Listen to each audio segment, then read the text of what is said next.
ഇത് കുറച്ച് ഉണക്ക ചെമ്മീനാണേ. ആറ്റുകാല് പൊങ്കാലയെല്ലാം കഴിഞ്ഞ് വന്നു പിറ്റേ ദിവസമാകുമ്പോൾ നല്ല ക്ഷീണം. അപ്പോൾ നോക്കിയപ്പോൾ മീനൊന്നുമില്ല. ഫ്രിഡ്ജിൽ കുറച്ച് ചെമ്മീനിരുന്നു. ഞങ്ങളിത് തിരുവനന്തപുരംകാരിതിനെ കൊഞ്ചെന്നാണ് പറയുന്നത്, ചെമ്മീനെന്നല്ല. അങ്ങനെ അതിനെടുത്ത് മാങ്ങയും പിന്നെ ചെമ്മീനും കൂടെ ചേർത്ത് നമ്മൾ ചെട്ടിക്കുളങ്ങര രീതിയിലൊരു കറി വയ്ക്കാമെന്ന് വിചാരിച്ച് അതിനെടുത്ത് പാനിലോട്ടിട്ട് വറുക്കാൻ തുടങ്ങി. ആറ്റുകാലത്തെ കാര്യം ഓർമ്മിച്ചപ്പോഴത്തേക്കാണ് ഞങ്ങളൊരു ഓട്ടോ പോലെ നന്നായിട്ട് പറ്റിച്ചിട്ടുണ്ട്. ആ കാര്യം പറയാം. അതായത് ഞങ്ങൾ കിഴക്കേക്കോട്ട ചെന്നിറങ്ങിയ ശേഷം ഞങ്ങൾ 5 പേര് ചേർന്നാണ് പൊങ്കാലയ്ക്ക് പോയത്.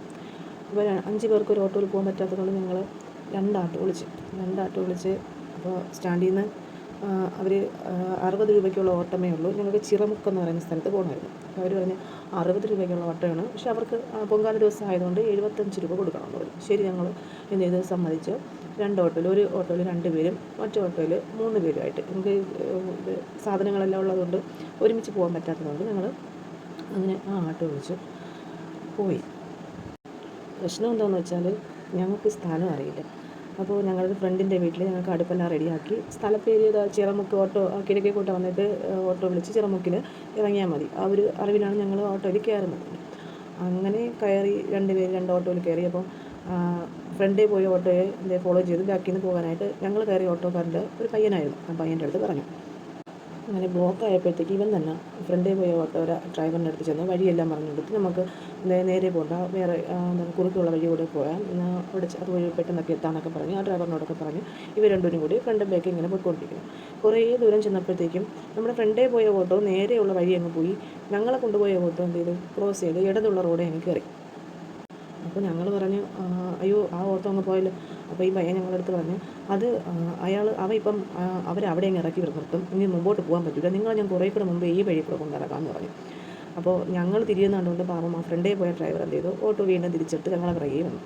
അപ്പോൾ ഞങ്ങൾ ഓട്ടോ കുറച്ച് മുമ്പ് കൊണ്ടുവന്ന് നിർത്തിയിട്ട് ഞങ്ങളടുത്ത് ഇറങ്ങാൻ പറഞ്ഞു. ഇനി വണ്ടി മുമ്പോട്ട് പോകില്ല, റോഡ് അടച്ചിരിക്കുകയാണ് എന്നൊക്കെ പറഞ്ഞ് ഞങ്ങളവിടെ ഇറക്കി. അപ്പോൾ ബാക്കിൽ നിന്ന് വന്ന ഓട്ടോ ഡ്രൈവർ പറഞ്ഞു, നിങ്ങൾ എന്തിനിവരെ ഇറക്കുന്നതെന്ന് വെച്ചാൽ പറഞ്ഞു, അണ്ണാ ഇനി അങ്ങോട്ട് പോകാൻ പറ്റില്ല, റോഡെല്ലാം ബ്ലോക്കാണ്, റോഡെല്ലാം അടച്ചിരിക്കുകയാണ്, നിങ്ങളിവരെ ഇവിടെ ഇറക്കി വിടാം. പക്ഷേ ഇവൻ ഞങ്ങളെ ഇവിടെ ഇറക്കി പെട്ടെന്ന് ഞങ്ങൾ ഇറങ്ങുമെന്ന് പറഞ്ഞിട്ട് ഞങ്ങൾ അതിന് 75 രൂപ പറഞ്ഞ് സ്റ്റാൻഡിൽ നിന്ന് വന്ന ഓട്ടോയാണ് ഞങ്ങൾ അതിന് 150 രൂപ വാങ്ങിച്ചു. അപ്പോൾ ഞങ്ങൾ ചോദിച്ചാൽ 60 രൂപയ്ക്കുള്ള ഓട്ടോയിലേ ഉള്ളൂ. അതൊക്കെ ശരി തന്നെ, പക്ഷേ ഇന്നത്തെ ദിവസം ആയതുകൊണ്ട് ഞങ്ങൾക്ക് ഇത്രയും പൈസ തരണം എന്ന് പറഞ്ഞു. ഞങ്ങളിത് 150 രൂപ വാങ്ങിച്ചിട്ട് അവിടെ സാധനമെല്ലാം ഇറക്കി വിട്ടിട്ട് ഇവനങ്ങ് പോയി. അപ്പോൾ ഞങ്ങൾ ഈ ചൂട്ടും കൊതുമ്പും ഈ സാധനമെല്ലാം തൂക്കിക്കൊണ്ടിങ്ങനെ നിൽക്കണമുണ്ട്. അപ്പോൾ മറ്റേ ഡ്രൈവറിന് ഭയങ്കര വിഷമം. അപ്പോൾ എല്ലാവരും ഒരുപോലെ ആയിരിക്കില്ലല്ലോ.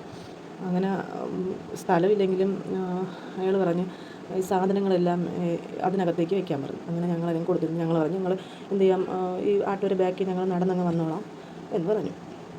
പക്ഷേ പാവം മനുഷ്യൻ ഞങ്ങൾ സാധനങ്ങൾ വാങ്ങിച്ചു വെച്ച് ഞങ്ങളെല്ലാവരെയും കൂടി അതിനകത്ത് കുത്തി ഞെരുക്കി കയറ്റി. അതായത് ഞങ്ങൾ കൊണ്ട് ഇറക്കിയ സ്ഥലത്ത് നിന്നും അതുപോലെ അത്രയും ദൂരം വീണ്ടും ഉണ്ടായിരുന്നു നടന്നു പോകാനായിട്ട്. അങ്ങനെ ഞങ്ങൾ അതിനകത്ത് കുത്തി ഞെരുക്കി പാവം കൃത്യമായിട്ടുള്ള സ്ഥലത്ത് ഞങ്ങളെ കൊണ്ടുവന്ന് എത്തിച്ചു. എന്നിട്ട് അവിടെ നിന്ന് ഇത്രയും ദൂരം വന്നതിന് അദ്ദേഹം വാങ്ങിച്ച പൈസ എന്ന് വെച്ചാൽ ആകെ 100 രൂപയാണ് ഞങ്ങളുടെ കയ്യിൽ നിന്ന് വാങ്ങിച്ച ഓട്ടോ ചാർജ്. അപ്പോൾ മറ്റേ ഞങ്ങളെ നല്ല അഡ്ഡപ്പട്ടെല്ലാം നന്നായിട്ട് ഞങ്ങളെ പറ്റിച്ചു. ആ മനസ്സാക്ഷിയുള്ള ഡ്രൈവർ ആരാണെന്ന് അറിഞ്ഞുകൂടാ, ആരായാലും അദ്ദേഹത്തെ ദൈവം രക്ഷിക്കും. ആ നല്ല മനുഷ്യൻ പറഞ്ഞ വാക്കുകൾ എപ്പോഴും ഓർമ്മിക്കണം.